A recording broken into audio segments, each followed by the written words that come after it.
aí, meus amores, tudo bem com vocês? Eu sou a professora Renata Fex, tua professora de matemática da plataforma Gonçalves Dias, e nós já estamos finalizando o nosso estudo de teoria dos conjuntos.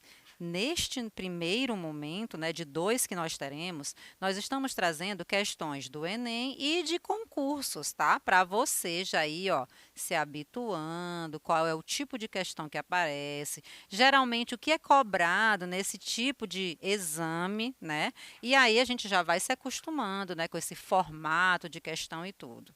E lembra qual é o assunto? Teoria dos conjuntos. Nesse estudo que nós fizemos, todo ele passamos por muitas informações, né? Nós vimos as noções introdutórias, nós vimos bastante exemplo. Também apresentamos ao longo, né, do estudo dos conjuntos numéricos alguns exercícios. E falando nesses conjuntos numéricos, quais foram eles mesmo? Nós estudamos o conjunto dos números naturais, estudamos também o conjunto dos números inteiro, conjunto dos números racionais, conjunto dos números irracionais e, por fim, aquele que eu digo sempre, o da letra mais bonita do alfabeto, claro, né? É o conjunto dos números reais. E, claro, além desse estudo dos conjuntos numéricos, nós vimos também operações com conjuntos. No caso, essas operações que nós estudamos foram a união, a interseção, o complementar, a diferença. Tá? E ao longo de todo esse estudo, nós já passamos por bastante informação, né? Então, ao longo de todo esse estudo, nós vimos alguns exercícios resolvidos, apresentamos muitos exemplos para você, né? Até para que você tivesse segurança e quando fosse, né, encontrasse algum exercício, tivesse garantia que tinha aprendido e conseguia fazer o exercício, tá bom? Agora, como eu te falei, nós temos questões do Enem e de outros concursos, tá bom? Que nós vamos apresentar em dois momentos. Essa aqui é a primeira aula. Nós temos algumas questões e também vai ter a próxima aula, né? A próxima aula nós vamos falar também, dando continuidade aí a esse estudo de questões de concursos e Enem, tá bom? Perdeu alguma aula? Tá com dúvida ainda? O que é que tu faz? Vai lá no YouTube, plataforma Gonçalves Dias, e lá tu vai ter acesso a todo esse estudo que nós fizemos, todas as aulas, está tudo lá bonitinho, organizadinho para você. E detalhe, não é só de matemática não é só para a primeira série não. Você tem acesso ao conteúdo de todas as disciplinas, tá bom? E também todas as séries do ensino médio. Tudo lá à tua disposição, ao alcance de um clique, tá bom? Então, vamos começar e já apresento para você o enunciado, tá? Da primeira questão, questão de Enem. Acompanhe a leitura, porque, muito embora pareça que tem muita informação e tudo, se você ficar atento, eu garanto que você vai conseguir dar a resposta correta. Vamos lá? Olha o enunciado. Diz o seguinte: o Brasil tem superfície total de 8.514.876 quilômetros quadrados, que inclui aproximadamente 8.461.415 quilômetros quadrados de terra e 53.461 quilômetros quadrados de água, tá? O ponto culminante do Brasil é o Pico da Neblina. Ele tem, né, no caso, 2.994 metros de altura. Veja, nós temos aí bastante informação numérica, tá? Então, já fica atento nessas informações aí, tá bom? Continuando. De acordo com essas informações, a posição ocupada pelo algarismo 5 da superfície total do Brasil é a de. Gente, de todas essas informações numéricas aí, ó, temos 1, 2, 3, 4. Você não vai trabalhar com as 4. Ele quer em relação à superfície total. E foi ela, a primeira que foi dita para nós. Ó. O Brasil tem superfície total. E olha o número. 8.514.876 quilômetros quadrados. É esse número que você vai olhar, tá? É ele que você vai analisar. Porque ele quer, neste número, qual é a posição, né? Qual é a posição ocupada pelo 5. Então, ó, olha para o número, ele, né? Tá aqui, ó, de trás para frente, ele é primeiro, segundo, terceiro, quarto, quinto, sexto algarismo. E aí, você tem uma tabelinha que, se você quiser montar, você pode, mas já é para você ter ela internalizada, tá? Que é aquela, né, das posições dos algarismos. Essa tabelinha eu trouxe aqui para você, ó. Unidade, dezena, centena, unidade de milhar, dezena de milhar. Olha o 5, aonde ele está, ó. Centena de milhar, e nós temos a unidade de milhão. Aqui, nós fizemos questão de colocar todo um número para você, claro, até para você relembrar, né, cada algarismo de acordo com a sua posição, porque nesta questão ele perguntou sobre o 5, mas vai que ele perguntasse sobre o 8. Aí você ia perguntar, mas qual 8? Porque aqui aparecem 2, tá? Então, é nesse sentido que nós trouxemos essa tabelinha para você, para te auxiliar. Aí ficou fácil, né? Com o suporte da tabela, não tem nem o que questionar. No caso, o 5, ele está ocupando aqui, né, a centena de milhar. No caso do gabarito da questão, letra B, tá bom? Então, como eu te disse, ó, o enunciado, ele é um pouquinho maior do que o que a gente está acostumado, né?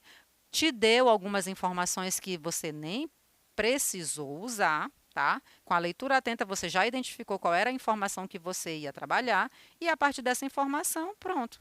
Foi só colocar certinho na tabela, se você quisesse. Se você não quisesse, mas soubesse, essas informações de cabeça também estava tudo certo. Tá bom, gente? Então, essa foi a nossa primeira questão. Vamos passar agora para a segunda questão. Acompanhe a leitura, tá? Como eu te disse, aqui nós temos enunciados um pouquinho maiores do que nós estamos acostumados. Então, é necessário você fazer a leitura atenta mesmo e para garantir que você está compreendendo e destacando as informações importantes, tá bom? Então, segunda questão, o enunciado começa da seguinte forma. Um grupo sanguíneo ou tipo sanguíneo baseia-se na presença ou ausência de 2 antígenos, no caso aqui o A e o B, na superfície das células vermelhas do sangue. Com 2 antígenos, como 2 antígenos estão envolvidos, desculpa, tá?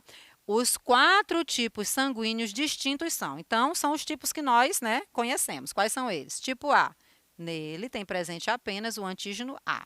Tipo B, tem presente apenas o antígeno B.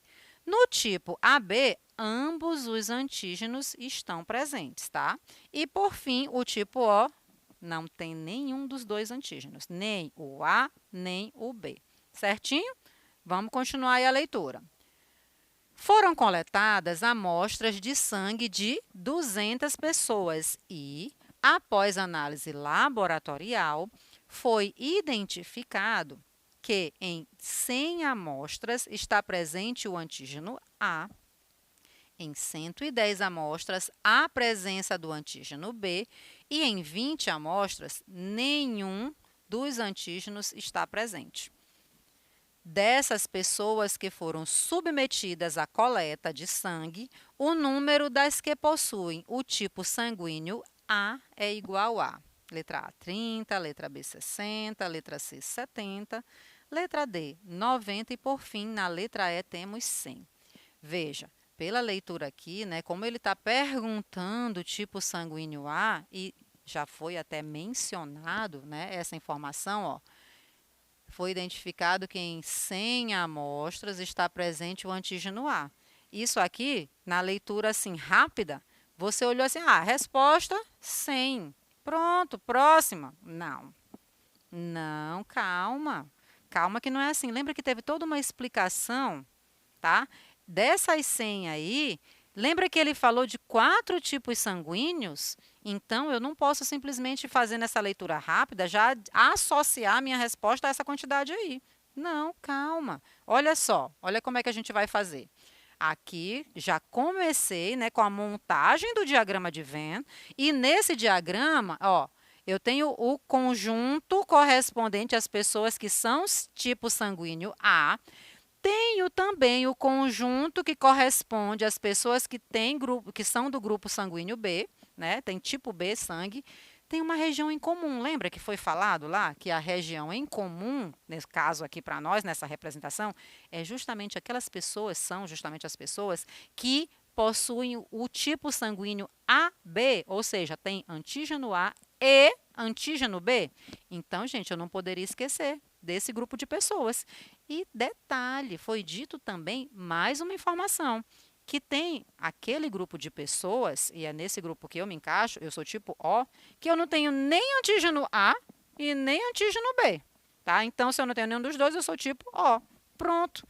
Agora sim, e veja, você tem aqui, ó, 1, 2, 3, 4 regiões para preencher, tá? Com aquelas informações que foram passadas, certinho? Ele disse para nós qual é a quantidade de pessoas que têm tipo sanguíneo AB. Se você voltar à leitura lá, você vai perceber que em nenhum momento foi informado isso. Como não foi dito, bem aqui nessa região eu vou chamar de X. Por que X? Ele não falou quantos são, né? Então, por esse motivo eu já chamei de X. Mas por que, Renata? Porque ele disse para nós uma quantidade que tem, né, antígeno A, e ele disse também uma quantidade que tem o antígeno B.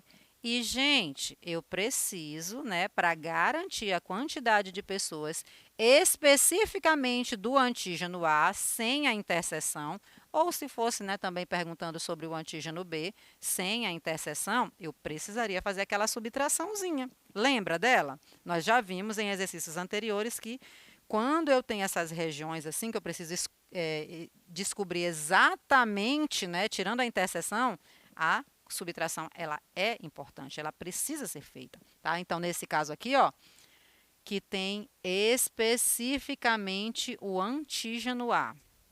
Eu vou fazer o 100 que foi dito no problema e vou tirar esse x que eu ainda não sei quanto é que é, tá bom? A mesma coisa eu vou fazer lá para quem tem somente o antígeno B. Eu vou fazer 110, que foi dito no problema, e vou tirar esse x, tá bom? Veja que aqui está tudo montado. Tá faltando informação? Ele disse para nós a quantidade de pessoas que têm tipo de sangue O? Disse. Lá no problema ele disse que não tem nenhum dos dois tipos, no caso, né? São 20, ok? Agora sim, tudo preenchido. Mas aí, o que está faltando? Ele deu a quantidade de pessoas que foram submetidas a esse exame? Deu. E essa quantidade eu vou igualar justamente a soma dessas informações que estão aqui no diagrama de Venn, tá? Então, nesse caso, ó, como são 200 as pessoas que foram submetidas ao exame, 200 para nós vai ser igual a 100 menos x, mais 110 menos x, mais 20, tá bom? Então, ó, perceba que está aqui tudo montado na sequência que eu mencionei, tá bom? E agora? Agora, né, vamos somar as variáveis, né, os termos de mesma variável e os números, tá? Então, no primeiro membro vai permanecer o 200, lá no segundo membro eu tenho 100 mais 110, ou seja, 210 mais 20, então temos um total de 230.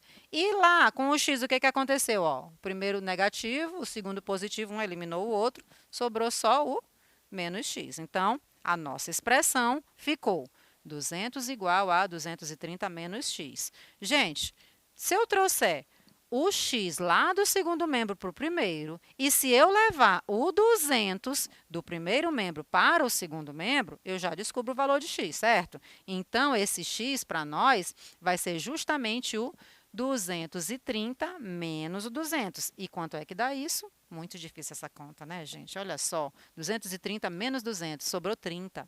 Esse 30 faz parte, né, do grupo de pessoas que tem o antígeno AB, ou seja, está na interseção, e eu uso esse 30 para descobrir quem é tipo A, quem é tipo B, tá bom? Então, nesse caso aí, né, como na pergunta, né, foi solicitado somente a quantidade de pessoas que têm o tipo sanguíneo A, o que eu vou fazer? Eu vou fazer 100 menos 30 e isso para nós tem como resposta o 70. Lá nas opções, né, dentre as opções que foram dadas, o 70, ele está lá na letra C, tá bom? E ele é o nosso gabarito. Tudo bem? Então, gente, agora a gente vai dar, né, continuidade apresentando mais uma questão para vocês, como eu te disse, tá? A questão do Enem e dos concursos em geral, o enunciado é um pouquinho maior, então tenha atenção na leitura, se for necessário, destaca aquelas informações, né, que você considerou importante para a tua resolução, tá? Leia com atenção, com bastante cuidado, que com certeza você vai entender e vai conseguir separar tudo que você vai precisar usar para chegar na tua resposta, tá bom? Olha esse terceiro enunciado que diz o seguinte: a Faculdade de Matemática de um centro universitário com 400 acadêmicos propôs a oferta de 2 cursos opcionais, Yoga e Pilates, para estimular a prática de atividades que promovam benefícios à saúde física e mental. Obteve-se o seguinte resultado em relação às matrículas nos cursos. Acompanha aí, ó. 250 matricularam-se em Pilates. 200 matricularam-se em Yoga e 150 se matricularam em ambos os cursos. E aí, né, diz o seguinte: assinale a alternativa correta que indica o número de acadêmicos que não se matricularam nesse curso. Gente, olha só as opções: 100 para a letra A, 150 para a letra B, 200 na letra C, 250 na letra D e, por fim, letra E, 300. Gente, temos aqui, né, 2 cursos opcionais e, mais uma vez, eu vou, né, responder com o suporte do diagrama de Venn. Temos aqui um conjunto para Pilates e temos o outro conjunto para Yoga, tá? Então, lá do problema, ó, vou voltar. 250 matriculados em Pilates, 200 matriculados em Yoga e tem também 150 que se matricularam em ambos. O problema, aqui a perguntinha desse problema é a quantidade de pessoas que não se matricularam em nenhuma dessas duas, nem Pilates, nem Yoga, tá? Então, é esse o nosso objetivo. Lá do diagrama, né, como ele disse, a quantidade que é comum aos 2 cursos, lembra, é por ela que você vai iniciar. No caso, foi dito no problema que são 150 pessoas matriculadas nos 2 cursos. Perfeito, já colocado aqui na região que corresponde à interseção. Foi dito também, né, que em relação a Pilates foram 250, mas você sabe que já tem 150 pessoas nesse espaço. Se o total são 250, você vai precisar subtrair. Então, o resultado de 250 menos 150, temos então 100 pessoas especificamente fazem apenas Pilates, tá? E ambos 150, belezinha? Mesmo raciocínio lá para Yoga, que nós vamos fazer.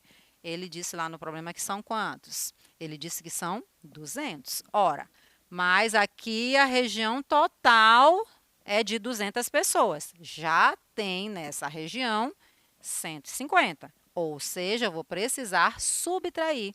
E o resultado dessa subtração tem como resposta para nós os 50. Mas o problema é que eu preciso dizer, não quem se matriculou. Quem se matriculou já está tudo certinho aqui. Eu preciso dizer esse povo aqui, ó, que não se matriculou nem em Pilates, nem em Yoga. Teve uma galera que não quis se matricular. E eu sei a quantidade de pessoas que fazem, né, o curso lá daquela faculdade. Matemática, lembra? Ó? Então, nesse caso aqui, como ele disse que o total lá de pessoas, né, que se matriculou são 400, melhor, que se matriculou não, perdão. Total de pessoas, de alunos lá da faculdade é de 400, então esse 400 para mim vai ser igual à somatória 100, 150, 50 e x, ó, montadinha a somatória. E agora? Agora pronto, ó, fiz a soma aqui, ó, 100 mais 150 mais 50 deu 300. Para eu descobrir quem é o x, eu vou fazer 400 menos 300, ou seja, isso tem como resposta para nós o 100. Prontinho, gente. Aqui a gente já consegue, né, dizer lá das opções, o nosso gabarito está na letra A. 100 alunos matriculados, ou melhor, 100 alunos não se matricularam nem em Pilates, nem em Yoga. Eu espero que vocês tenham compreendido, tá? Deixo um beijão para vocês e até a próxima aula, gente, tá? Ah, detalhe, qualquer dúvida, eu ia esquecendo, mas é bom reforçar. Qualquer dúvida que você tenha, vai lá no canal do YouTube e assiste as aulas novamente. Tá tudo lá para você, tá bom? Ao alcance da sua mão. Um beijinho para você, até a próxima aula. Tchau, tchau.